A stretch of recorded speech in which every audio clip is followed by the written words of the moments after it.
High বন্ধুরা, সবাই কেমন আছো? আমিও ভালো আছি। এই দেখো, শীতের ঐতিহ্য খেজুরের রস। কি সুন্দর রস, লাল একবারে খাঁটি রস। এই যে সকালবেলা একজনের দিয়ে গেল 4 হাঁড়ি রস। হাঁড়ি আমাদের এদিকে ঠিলা বলে, রসের ঠিলা, আবার কেউ হাঁড়িও বলে। এই যে আমি মাটির চুলায় জাল দিচ্ছি রসের পায়েস রান্না করব। বড় এক হাঁড়ি উঠাই দিলাম।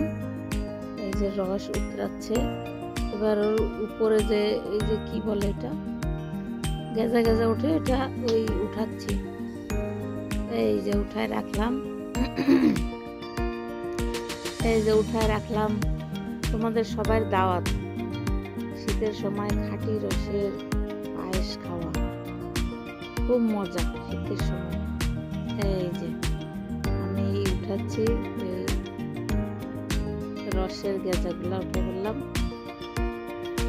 এই যে উঠাচ্ছি। এগুলো থাকলে নাকি পায়েস ভালো হয় না, তাই উঠালাম।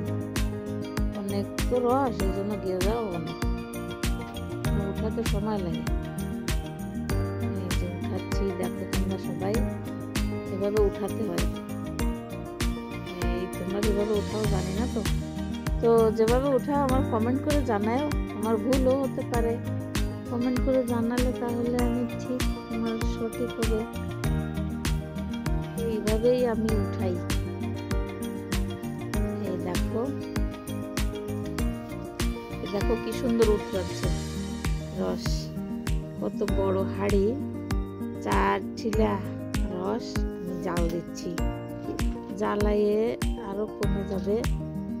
এই যে কি সুন্দর লাল হয়ে গেছে জ্বালাতে জ্বালাতে। এই যে এবার ফাঁকে যাই, একটু পানি দিয়ে আসি গাছের গোড়ায়। এই যে ফুল গাছের গোড়ায় পানি দিই।